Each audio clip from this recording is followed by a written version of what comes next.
Whiskey 9, 7 November, interrogative Alpha Bravo. Negative Alpha Bravo. And this is 7 November Golf. Roger, request you check your Romeo side. I'll go ahead and check my Tango side. 7 November Golf out. November 8-5, and 8-5, 7 November, say again. Roger, I said you 7 November, go. Roger, I copied a while ago, 1 Charlie transmission that my thing used, November, go, 1 Charlie, hello. And 8-5, this is 7 November, Charlie. That's fine right now. Now 1 Charlie, 7 November, go. This is 1 Charlie, reference to your last, you're Brandon 158, extra 5 stars, 1200 between teams and local. Also request your unit take extra records to see if we can try to get Whiskey 9 and 8 for pause. This is a playground. And this is 7 November, Roger, stand by. Got that. Got it? Alright.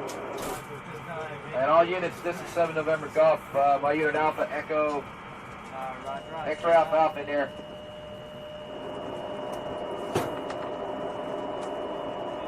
One Charlie, Alpha Bravo. Hey, I never took a dip. Whiskey 9, 7 November, interrogative Alpha Bravo.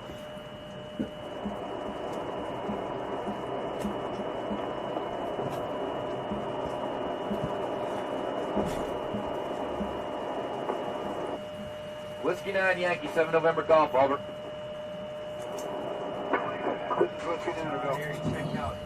Whiskey 9, 7 November, interrogative Alpha Bravo. Whiskey 9 Yankee, 7 November Golf, over.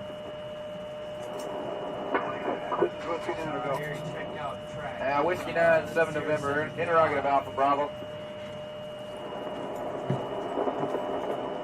Negative Alpha Bravo. And this is 7 November Golf. Roger, request you check your Romeo side. I'll go ahead and check my Tango side. 7 November Golf out. November 8-5, and 8-5, 7 November, say again. Roger, I said you 7 November, go. Roger,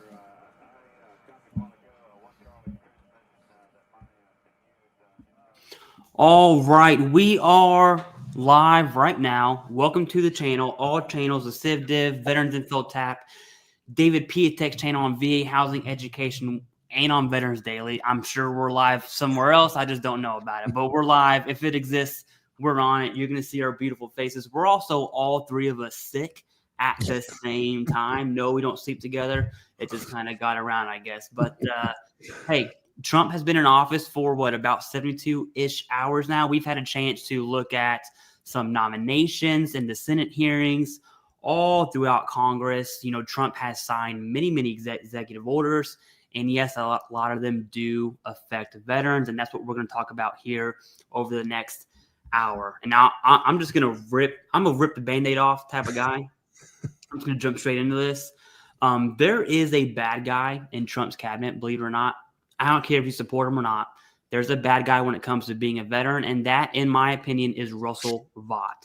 He's going to lead Office of Management and Budget, OMB, and he is a very firm believer that veterans who are rated at 30% or below should essentially just be erased, that their disabilities should not be paid, and that all veterans should have a means test. And this is a known fact. I'm not making that up. It sounds like I am, but I'm not. And when questioned this by Senator Blumenthal in the Senate, it did not go too well. Now, real quick before we panic, freak out, and everything goes on fire, keep in mind that that person's going to lead OMB, all right? And you want someone who's very critical of the budget in that position. And it's reassuring because while he may have those beliefs, the VA Secretary, Doug Collins, does not. Now, Jason, I know you watched the live stream.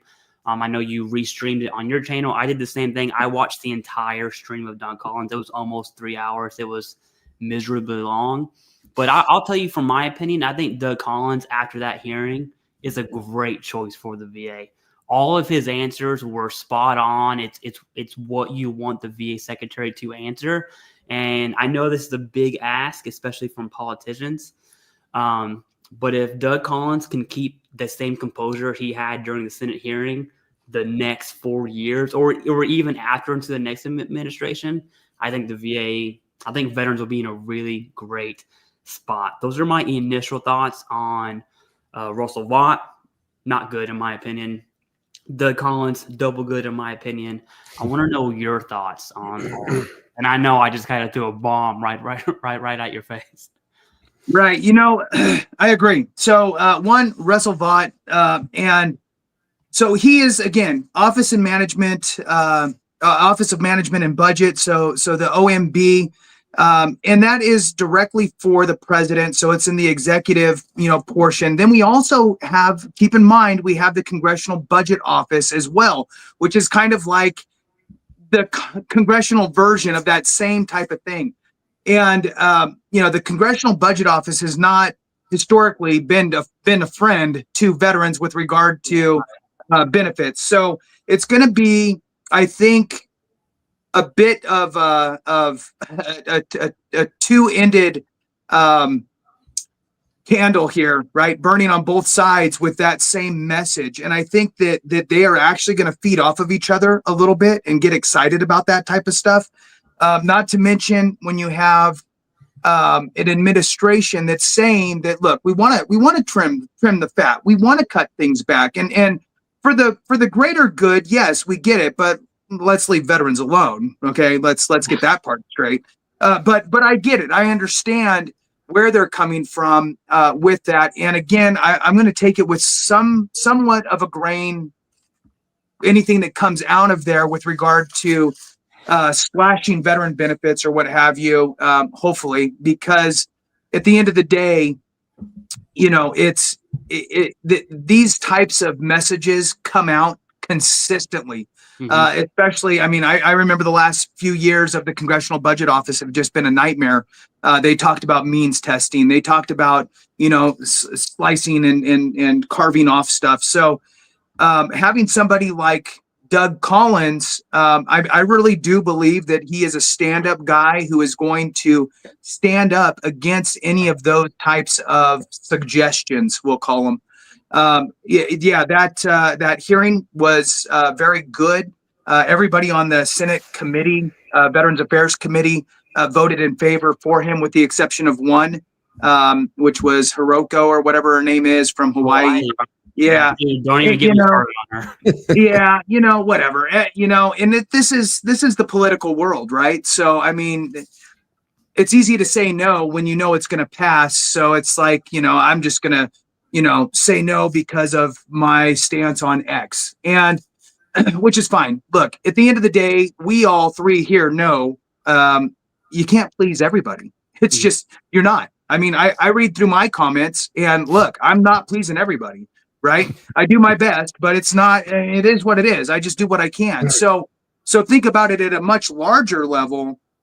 You're not going to please everybody. So I think that Doug is going to do a great job. I think as we move into 2025, some of the things that he's going to tackle for the veteran side is going to be the EHR, right? The electronic health record. He's got to really focus in on the budget. Those are kind of the two big ones.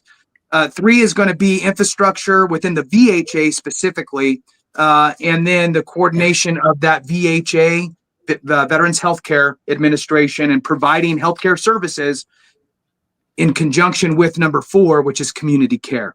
Now, my question though, when we're talking about veterans benefits in general, we're looking, Dave, at massive things going on in the finance world, in the mortgage and real estate world. As we move into this new year a little further, we're in 2025. We're coming out of the worst time to try to sell a house, and we're fastly approaching the best time to sell a house, maybe or maybe not. What's happening, right? Everything is getting all jumbled up, and now we don't quite know exactly where we're going to land. And I'm not going to take the title from you because it's super long and has big words, and I'm just a Marine. So I'm going to let you go ahead and tell us a little bit about some of this stuff that's getting introduced and signed up and all that good stuff with regard to the real estate world, Dave. Yeah, definitely. And just to touch on this, if they get rid of the 30% or lower rating for veterans, one, I mean, definitely affects their ability to purchase a property. And two, there are states that have tax breaks for veterans that have a 30% disability rating. So that's also what kind of complicate things. So in one of the executive orders that was signed a couple of days ago was for delivering emergency price relief for American families and defeating the cost of the living crisis, which, as we all know, costs have gone up significantly. And basically what it's trying to do is to lower the cost of housing and expand the housing supply. And they're also planning to look into price gouging, which, to be honest with you guys, like, I feel like that's what people are like, oh, inflation, prices have gone up. I feel like a lot of times they just raise the prices because that was the trend and they just haven't gone down, which I think is unfortunate. And another part of this, which I found interesting, was to eliminate counterproductive requirements that raise the cost of home appliances. I didn't even realize that was a thing. But where there is a big cost of home ownership, is going to be regulatory requirements, which they say account for about 25% of construction costs. And also, want people to realize when you're buying a new property, typically you're seeing anywhere from 15 to 40% profit margins for builders for construction. So they also take advantage of the fact that there's limited inventory that's out there. People want to purchase properties. And so you kind of go back to that struggle of, supply and demand. Right now, demand is high, supply is low. The Fed is announced they're going to keep dropping interest rates. So that's not going to directly benefit the veteran community around interest rates, because typically when the Fed drops the Fed funds rate, we see interest rates go up because people pull money out of the stock markets, out of bonds into the stock market. So it has to be attractive for people to go back in. So it's just kind of like that vicious circle. Plus, they're talking about deporting a lot of illegals, which make up a lot of contractors, right? So it also, are we going to see a price increase? But again, right now, it's partially, I think, artificial. Plus, if people are not paying taxes on the money they're getting paid, then why is construction costs so high? Right? That's just kind of like, again, I'm kind of like, why are we going in circles on that? I got a question for you, David, and this one is so over my head, and I can't believe I'm about to just ask it without knowing anything. To my understanding, Trump did sign an executive order that allows or that incentivizes lawmakers, Congress, to essentially do something about this housing issue we're having. And to my understanding, a lot of that goes towards, for instance, I live in Northern Virginia. Amazon's building their headquarters up here. Everyone's been talking about it for years. I want to blow my brains out every time someone says Amazon, okay? But that means that these huge corporations are buying houses. And listen, if you're a veteran using the VA home loan, or you're Joe Schmo using some other conventional loan, you're not going to compete with Amazon. Right now, there's nothing that the president can do to stop that completely. But to my understanding, he's telling lawmakers and saying, hey, this is a problem. Are there any regulations that we can use to kind of fix this single family home crisis of corporations buying homes? That is my elementary understanding. Can you explain that to me? Like, I am a Marine, right, who can't say big words. No, it's all good. So listen, I think it's a big issue both for companies coming in and buying single family homes, but you also have foreign governments that are coming in and buying a lot of our supply. The challenge with that is that private companies that own these single family homes, if we were to come in and say, listen, we are the United States, we are going to force you to sell them, it would kind of be like a communist country in a way. Right. So, I don't know what they're going to be able to do as far as restricting who can purchase within the United States or how companies can purchase them. But that's why they're trying to figure out, how do we lower the cost of construction? The challenge with that, no matter how much you drive the price of, let's say, construction material down, because demand is so high, all that's going to happen is builders are going to eat that up. I don't know if you guys remember, there was in the last presidential the election, they were talking about doing a $25,000 first-time homebuyer grant.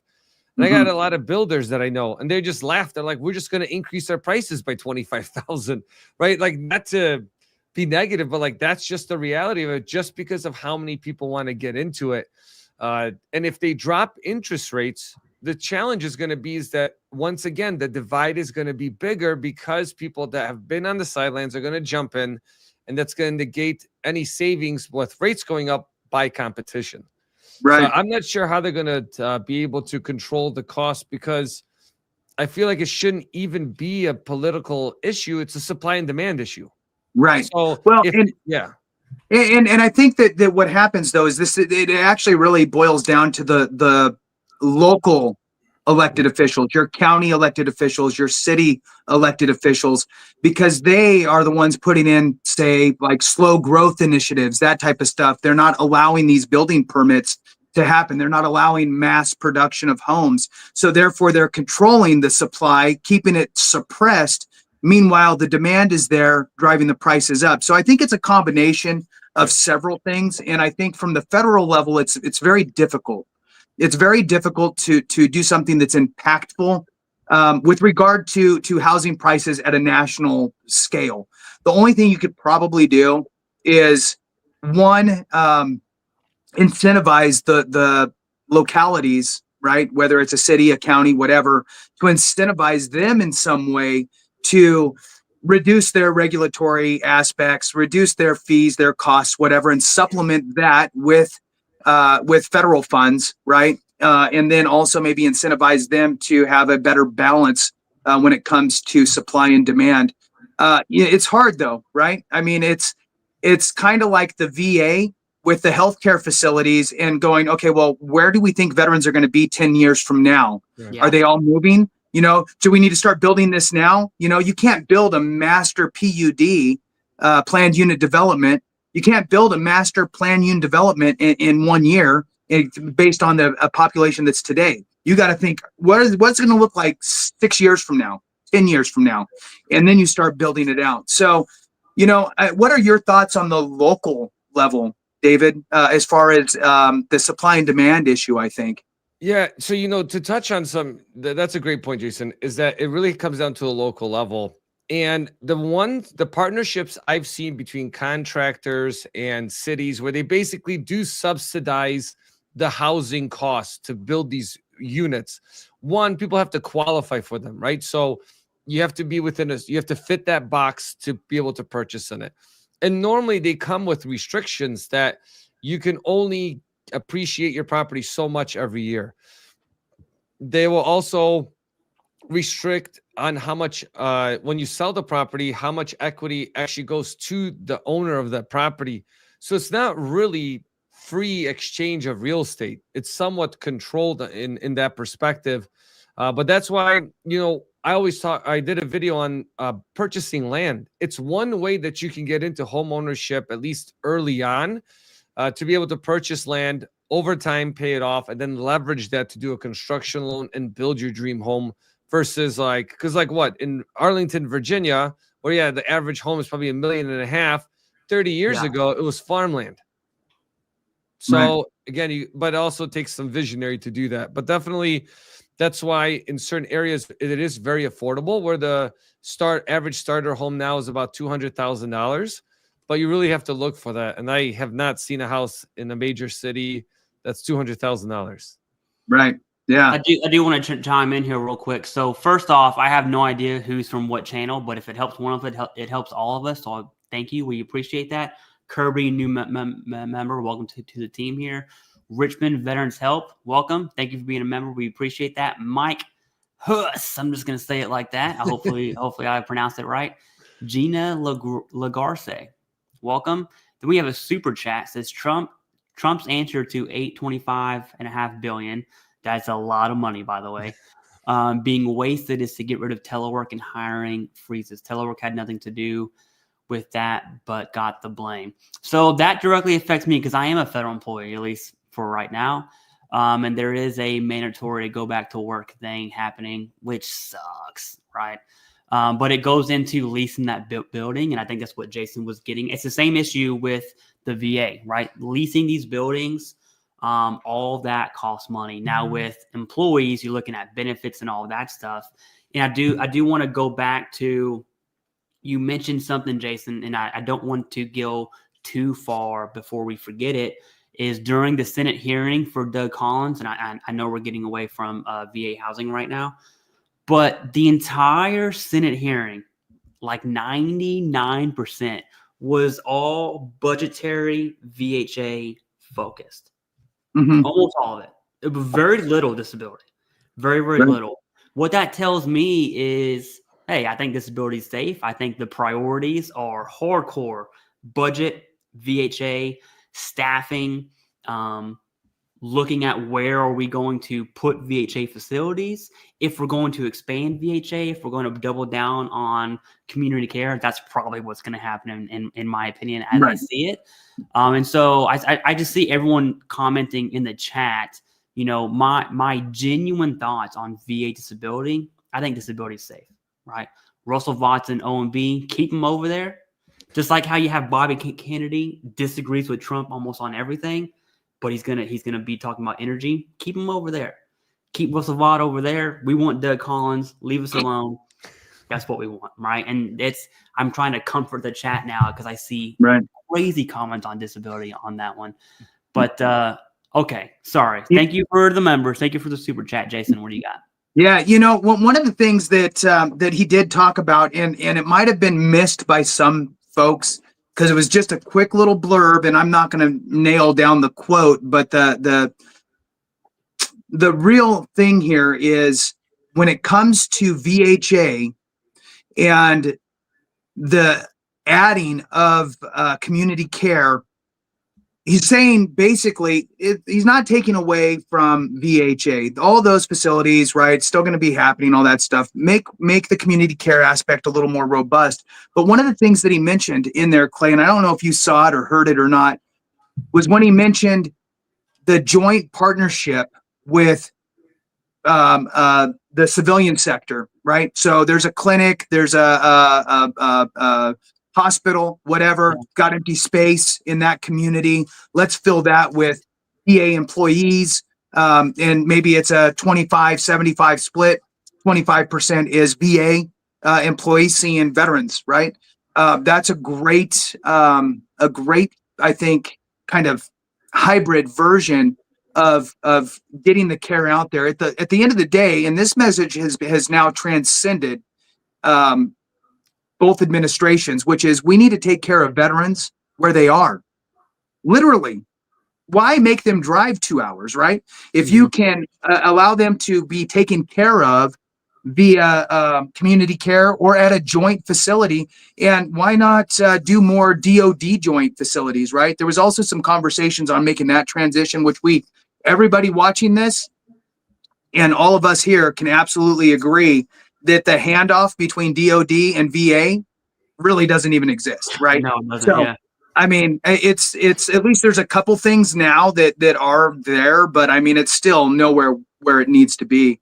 Any thoughts you want to throw out there? I do. I actually want your thoughts on something too, Jason. One of the things I actually disagreed with Doug Collins on, he had mentioned he wants appointed positions between the VA and the Senate offices to include HVAC, because he had said multiple times, like, the people that the Senate and the House represent shouldn't be calling them with problems with the VA. And so Doug Collins was talking about putting people in the Senate offices and House offices to kind of alleviate that. And I actually disagree with that. And I really want your thoughts, because in my mind, I think that leaves an avenue to politicize the VA, right? I think the VA in that aspect would be way too political, and to where someone, you know, in my state, I'm going to really pressure the VA to do this in my state because of X, Y, Z, versus instead of just looking at a nation. I forgot what he exactly said, so I don't want to quote him, but he did mention having representatives from the VA do this in between handshake of the House and the Senate. So we wouldn't have to call our senators when there's a problem. But the issue is, well, who else are we going to call, big dog? Right. Yeah, So, yeah. I don't know if you have any thoughts on that. It's just something that he did say that I did disagree with. I was like, that looks a little bit too party-handed to me, in my opinion, right? Because let's say you got 10 people, you're going to split it up 5 and 5. Like, what does that look like? Yeah, yeah. No, I agree with you. I think that no, that should be a resource for folks always, and in fact, it should be bolstered up from the congressional side of the House. In fact, I would go a step further and say any staffer at any, we'll leave the Senate out of it, just because there's only 2 in the state, right? So we'll focus on House side. So I would go this far and say that really any staffer who is in working for that Congress member to handle VA as the department, because they get assigned who they have to work with and help folks with, that they must go get accredited by the VA so they can have some sort of understanding of how all of that stuff works. Not that they're going to file claims, but at least that they understand and have the information that they need to know, like, to ask the right questions and to be able to follow the bouncing ball, right? So it's not much of a time investment, and it would be free because it's the VA, right? So they could get that done for free and at very little a time investment. And I think that would actually be a better resource for veterans and their family members and survivors, all the people that hit the roadblock, and to have a team within VA that handles those congressional inquiries, that actually really handles those congressional inquiries, instead of, here's the template letter, we'll look into it, thank you very much, kick rocks. So anyway, that's my thought on that there, Clay. Well, I do have one more thing. It came to mind this morning, right? I saw a LinkedIn post, looked it up. This is on the state level in South Dakota, which of all states, I can't believe I would ever mention South Dakota in my life ever. But hey, it's 1 of 50, right? So South Dakota has legislation on their state floor to cut the funding. 2 pieces of legislation. 1, to cut funding for VSOs. And I already know your answer on that one. And 2 is, so right now in South Dakota, having county VSOs is not optional. The county must have VSOs. And so funding is allocated for that. This legislation would rid the requirement and make it optional. And I already know your answer on this, but I learned about it this morning. South Dakota is the only state I know of that is doing that. I'm going to start looking this up in other states as well. What are your thoughts on old South Dakota cutting funding for VSOs and getting rid of the mandatory requirement for counties to staff VSOs? I already know the answer, but I just want to hear it. Right. Okay. So 1, it's stupid. And so let's put this on as a political hat for a minute, and not because it's the right thing to do. Okay. Because there's two versions, right? One version is, look, it's for veterans. It's for disabled veterans and spouses and surviving spouses and dependents. So it's a resource for those people who reside in your state. It's the right thing to do. Okay. Let's slide that over there for a minute, because not everything that's political is done because it's the right thing to do, right? There's a lot of drivers behind it.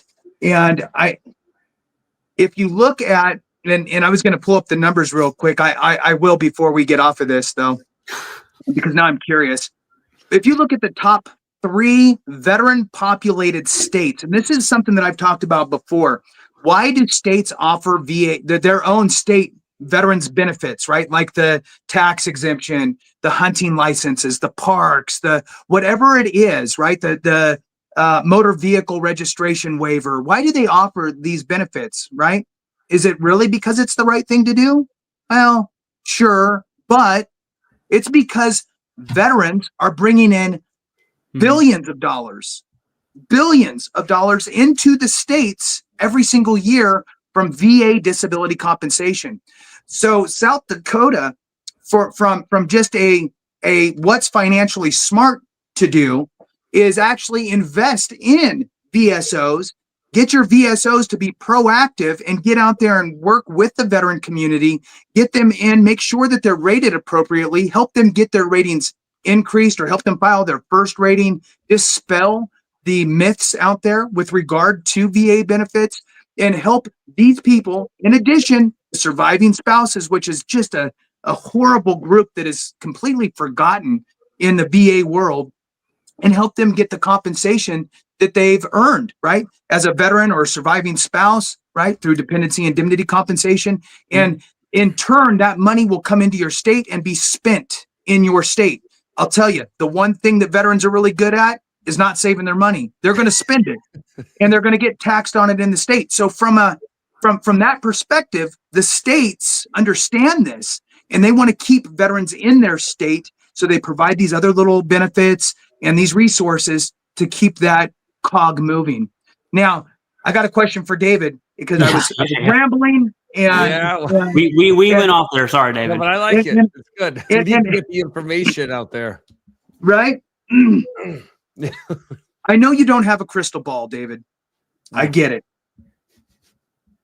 But with the flavor that you have, kind of just the momentum of things, and I know you talked about the FET, and I need you to really dive in on this a little bit as you kind of digested it from the first time you mentioned it. But for those that are just watching now, we're anticipating, according to what you said, we're anticipating that the Fed will continue to drop the rate. Now, we don't know. Does that mean just 1 time, 2 times, 3 times? Does it mean a quarter? Does it mean a half? You know, we don't really know. But we're going to see some downward movement. And what you said was, that's not necessarily going to translate into, oh, great, everybody's going to get a 3% interest rate again, right? That ship has sailed.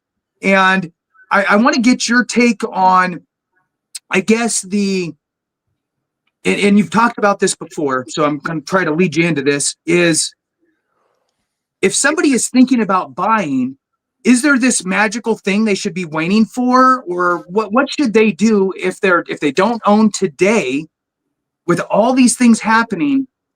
What's your advice?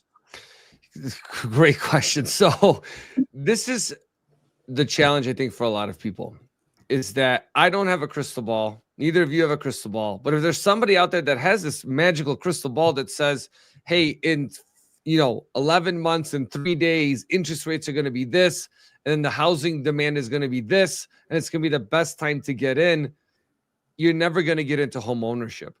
And I, watched a couple YouTube channels here recently, looking at all the different aspects that they're talking about housing, and a lot of the comments I see, and also from talking with a lot of people, is that they say that they wish they would have bought when home prices were cheaper because it was a lot more affordable. Now, I'll give you guys some easy stats when it comes to that. In 2020, so last year, average home price was $427. That's up from $402,000 12 months ago. And in 2020, the average home price was $296. Okay. It's all about if you can afford it today. That's all that counts. So even if you bought 16 years ago, which technically was the worst time you could ever buy, right? The market's crashed completely. You would still be doing extremely well right now if you held on to that property. I just want you to think about that the entire meltdown of the world happened in 2008, 2009 over mortgage-backed securities. Even if you bought at that time, you would be well above what you purchased that property for today if you kept that property. So it's all about, can you afford it today, and looking at your financial picture and controlling your finances to be able to put yourself in the best position. And Jason, you made a good point. There's a bill right now they're trying to pass around veteran awareness to the VA home loan, right? And just benefits in general, because veterans, let's say from a VA home loan perspective, only 13% of veterans use the VA home loan. And I think 46% of surviving spouses don't know that they have benefits like indemnity compensation. I'll give you guys a quick example. A couple months ago, I was doing something with a nonprofit. We had a lady come in. Husband passed away 8 years ago from a service-connected disability. He was 100%. For the last 8 years, she hasn't collected indemnity compensation, and she was paying real estate taxes, and she didn't remarry, so she qualified for everything. So then she applied with the VA. We got them connected, and then she was able to get a portion of that money back paid. But like those are the things, people leave money on the table by not knowing like what access they have. But they have a bill right now on the table to bring more awareness. Right. Yeah, and I think that that's an important aspect. Now, one other question for you, just for the sake of explaining the difference. When we hear VA loan, a lot of people think the VA is doing a loan for you. Can you explain real quick how that doesn't really work and how lenders differ? Right. So it's not, you're walking into a Baskin Robbins all of a sudden, right? So you can just explain that real quick. That'd be great. Yeah, definitely. So one misconception from veterans is like, oh, the VA denied my loan, or the VA said this. The VA doesn't really say anything. They set guidelines and they guarantee the VA home loan, right? Lenders are the ones that do them. The only time the VA does the loans is if you do a specially adapted grant, or you use the NATO program, which is a Native American direct loan, and you're buying on like federal reservation land. Then the VA steps in, which, by the way, those rates are by the VA, not by us. They're 2.5%, and they expire in the early March. So if you want to take advantage of that, you can. And then same thing with like VASP. So lenders differ because the VA sets a very, very loose requirements for veterans to be homeowners. No minimum credit scores. They allow for what's called residual income. So a lot of lenders will put overlays onto what the VA loan allows them to do. So a lot of times veterans will reach out and say, hey, I was denied 3 times. Like I just had someone yesterday do that. And then they're like, well, that's because the lender didn't understand how to review your VA disability compensation. They didn't understand how to factor in your VA home loans into your qualification. And then they were actually able to qualify and go under contract on a property. That's why, too, on the flip side, if you're being marketed to constantly, you are paying for that service when you work with those people, right? I can't stress that enough. We did a video on that not too long ago. Over 416,000 veterans used the VA home loan last year, but on average paid $8,000 in $8,000 in additional, like I feel like junk fees for using the VA loan when you don't have to be charged those fees. I see, guys, too many times people save money and only to have their savings wiped out because they didn't do a little bit of research. Right. Yeah. You're on mute. I am on mute. Okay, I said I'm going to try something and hopefully it works. Turns out it worked. All right, so I want to zoom in just a little bit more here so the viewer can see. Let's try one more. This is the bill that David had just talked about. It's from Tim Sheehy. You guys know that jingle that's like sheehy.com. Okay, that's this guy. Every time I hear his name, whatever. Anyways, I just did that on live. But that's him. He's a Republican. Then you see Democrat, meaning it's bipartisan, which is how veteran issues should be. So off the bat, this is good. And then we say, despite these benefits, it's a VA home loan. Only 13% of veterans access the VA home loan program. And what this bill would do, it's a one-pager. I'll go ahead and link this down below in the chat, but it's right here. This bill would add a disclosure to the standard mortgage pre-qualification application, URLA. I'm sure David knows what that is. I don't. To inform veterans that they may qualify for a VA home loan. In 2021, the application was updated to include a section on military service information, and this bill would only add an additional line about VA home loan to that section. David, this is so far above my head here. Why does having a one-liner talking about the VA home loan on this URLA form, how would that actually bring awareness? I don't understand that, to be honest with you. I read it and I'm like, okay. Yes, so they already have something there that helps you identify. And basically what it is that they don't want veterans to be steered away from their benefits, because a lot of veterans do get steered away. But that's part of like this whole initiative into home ownership of what we've been talking, or at least from my section, right? Because you guys are talking about the policy and disability. But from my end, they're really trying to bring awareness so veterans utilize the program a lot more, because again, lots of misconceptions and veterans get steered away from these benefits that they have. So yeah, I'm not sure how that would relate exactly to like the VA disability component to it. But that's the same thing. Like you have a lot of VSOs or different bad actors out there in the veteran space that are telling veterans to file one way when they actually should be filing a different way, or veterans not educating themselves and going in blind and then disqualifying themselves from something they should be qualified for. So it's kind of like, yeah, so it's all about the education piece to it. I'm glad you brought that up because I see so many veterans, so many that say, hey, I was denied migraines primary. I want to do a migraine secondary claim. I'm going to submit migraine secondary. I'm like, hold up. It has to be a supplemental claim. Secondary or not, I don't care. It has to be a supplemental. And I assume that level of, I don't want to say ignorance because that's a very strong word, but you don't know what you don't know, right?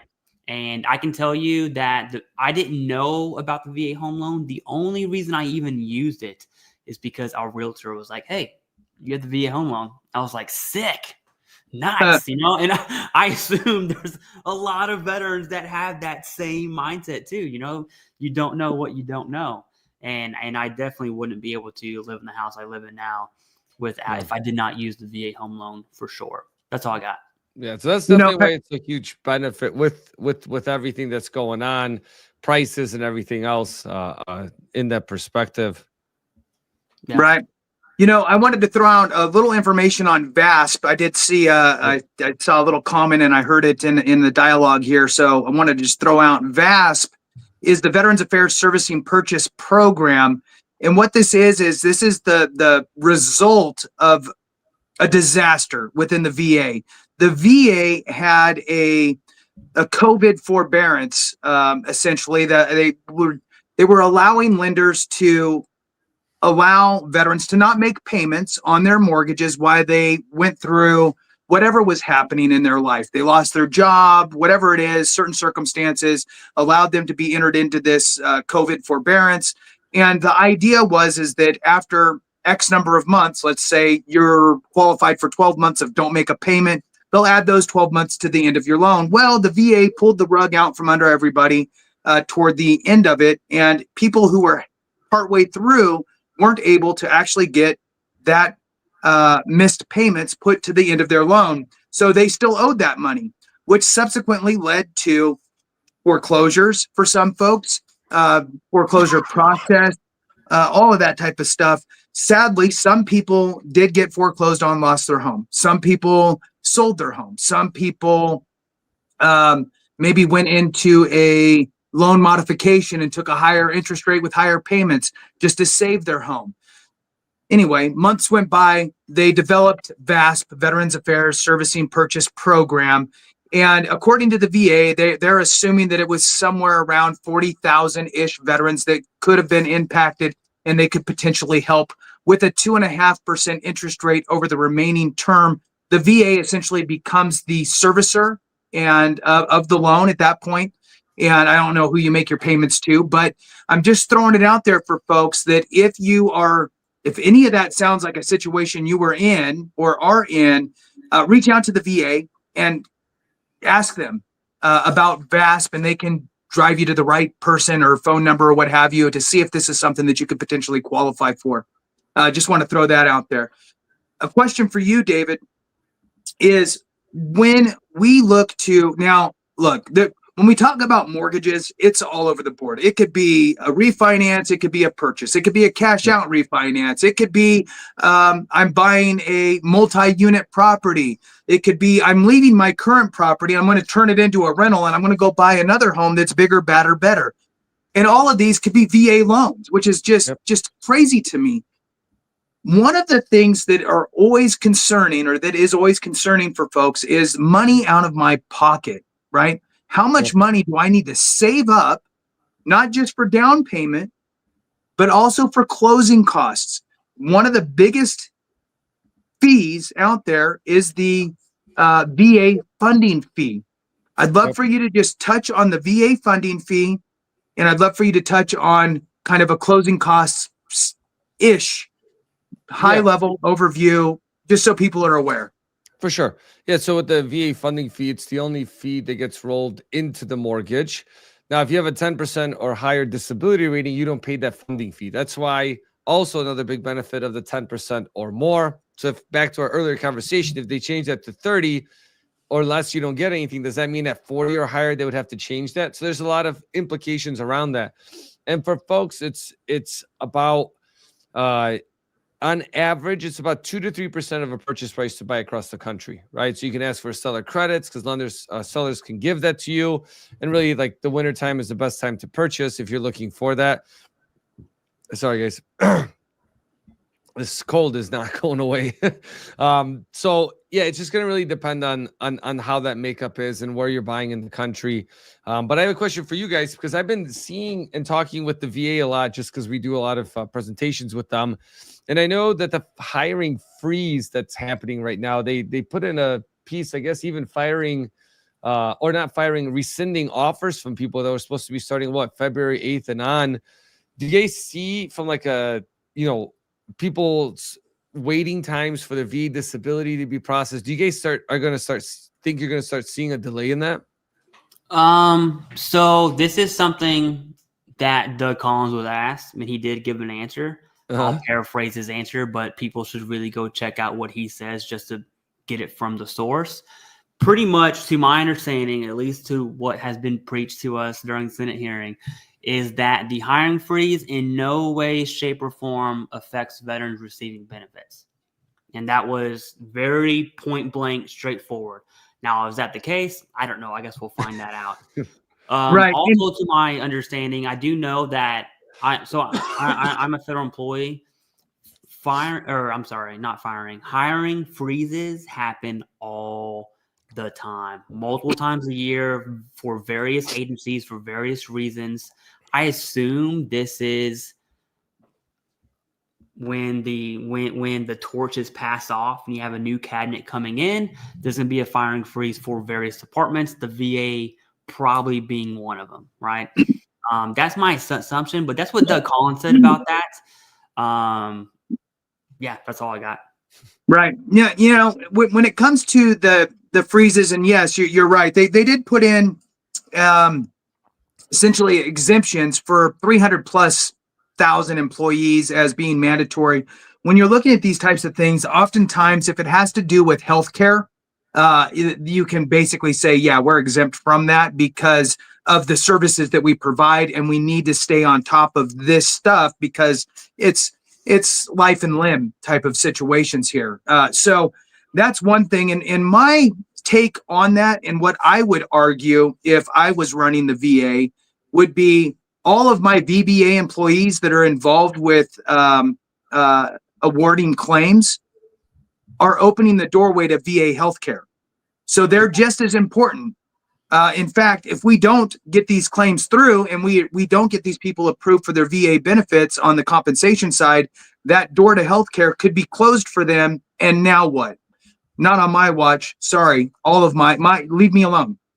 And this is why, right? And that would be the hill that I would stand on if I had to go to whoever to fight that. I know that a letter went out by the acting VA secretary until Doug Collins is fully in office there.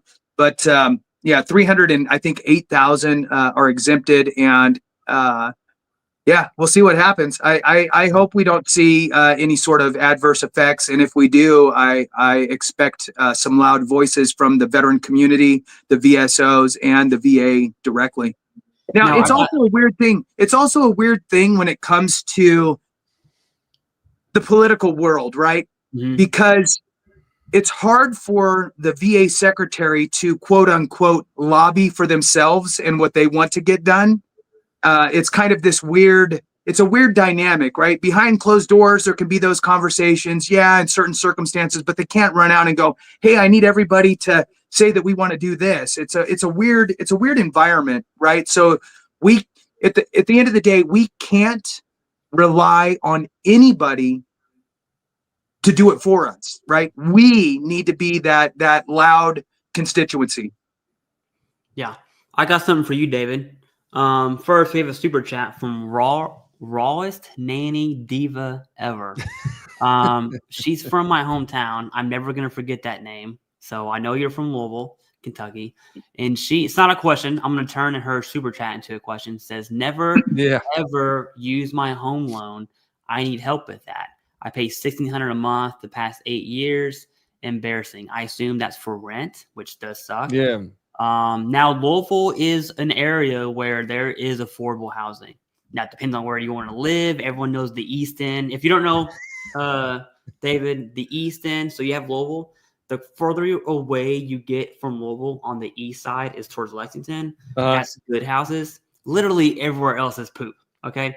Yeah. It's a matter of opinion. Affordable housing. Right. Good save, David. Good save. No redlining. No redlining. None of that happening. How would you consult rawest nanny diva ever?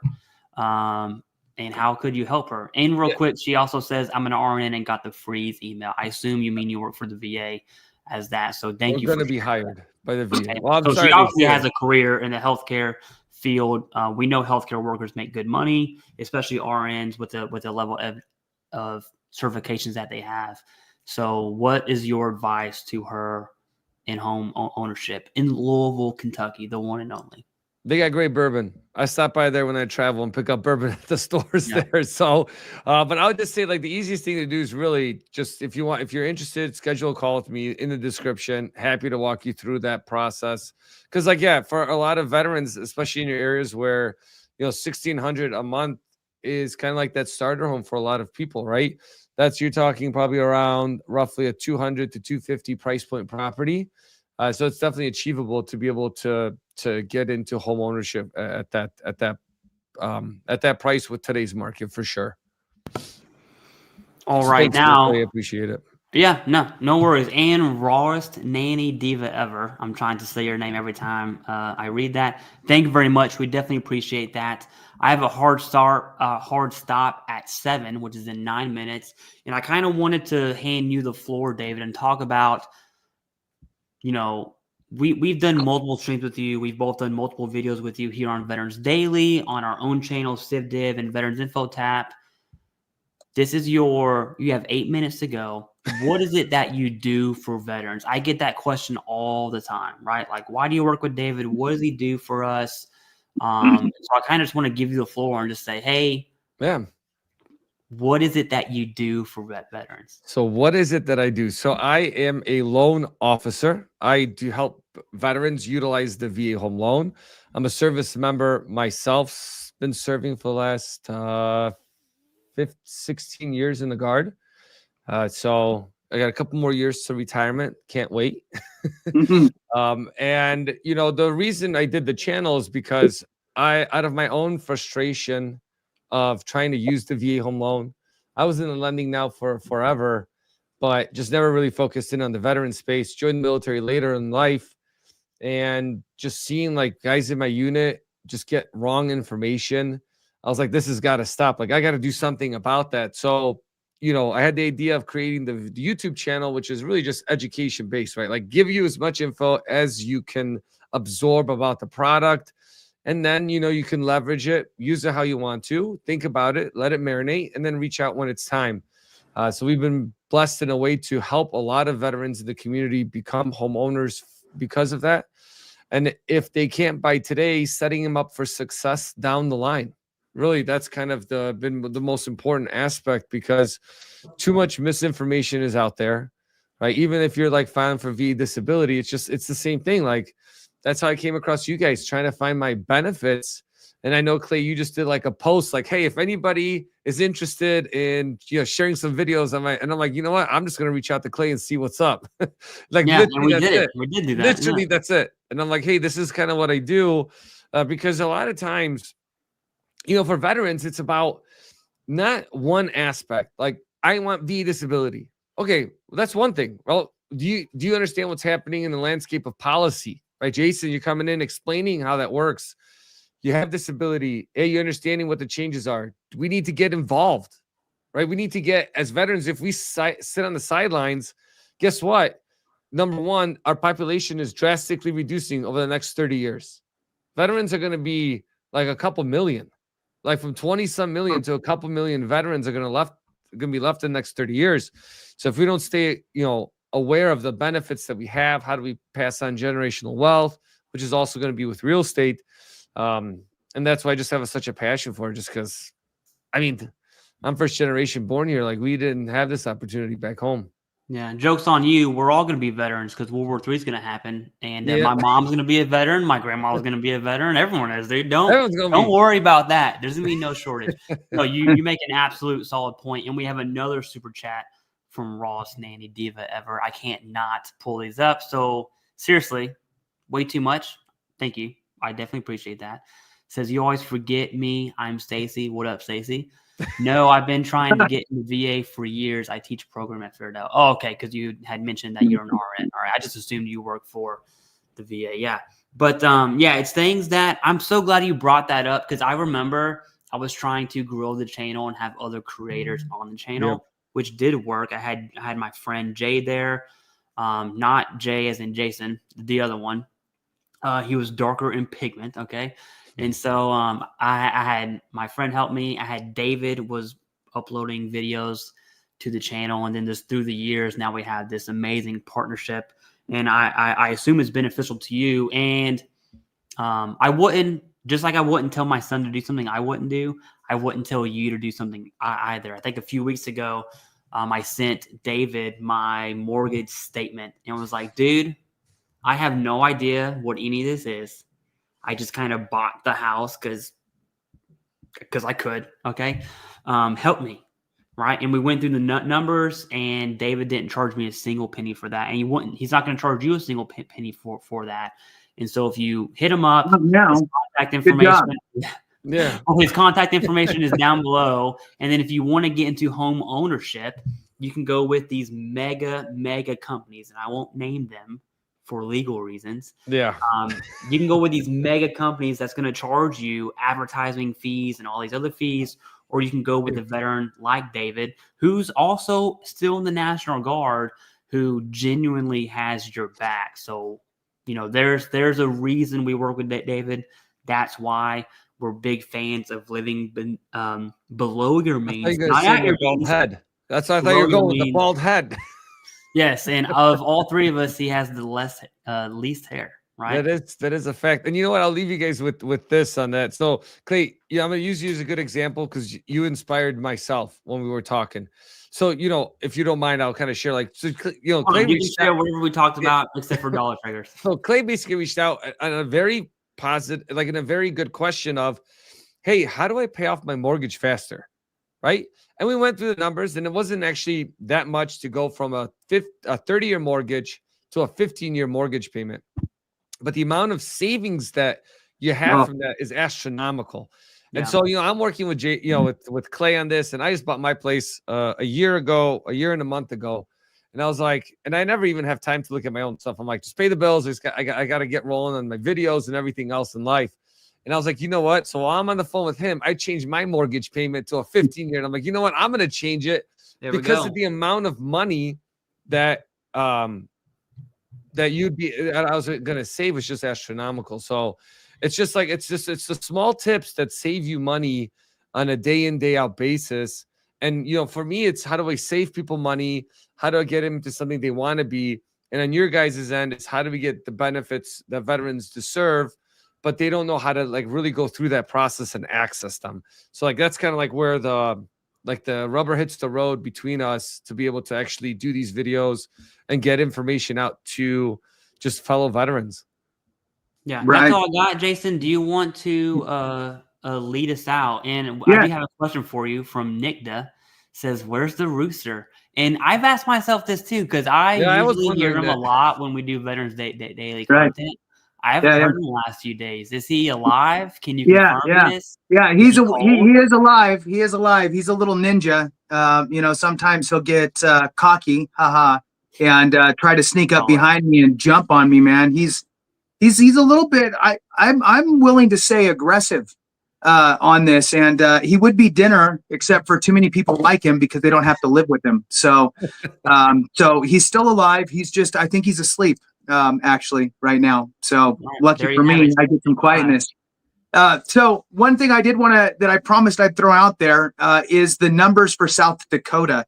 And I'm not going to go through all the numbers, but I believe it was South Dakota that you mentioned, Clay, was the one that was, okay. So for those that weren't on earlier, South Dakota is proposing to eliminate funding or eliminate the requirement of having state paid VSOs at all of their counties, right? So essentially making it a optional thing. VSO, not Veteran Service Organization, VSO, Veteran Service Officer, with Veteran Service representatives that might be working with them in the more dense areas. So that's not a good thing. And I just said I'd throw out the numbers here. The numbers real quick for South Dakota. There's 20,188 veterans as of the end of 2022. The estimated total amount paid monthly for disability compensation, $28,418,480. That is an annual amount of disability compensation at $341 million, $21,765. So it's a lot of money that they're basically saying, you know, thanks for your money. We're not going to help you do any more of that. So with that, thank you guys so much for watching. We really appreciate every single one of you. Hit the thumbs up, subscribe to any channel. All three would be great. And we appreciate you. Have a great one. And remember, if we don't take care of each other, something went wrong.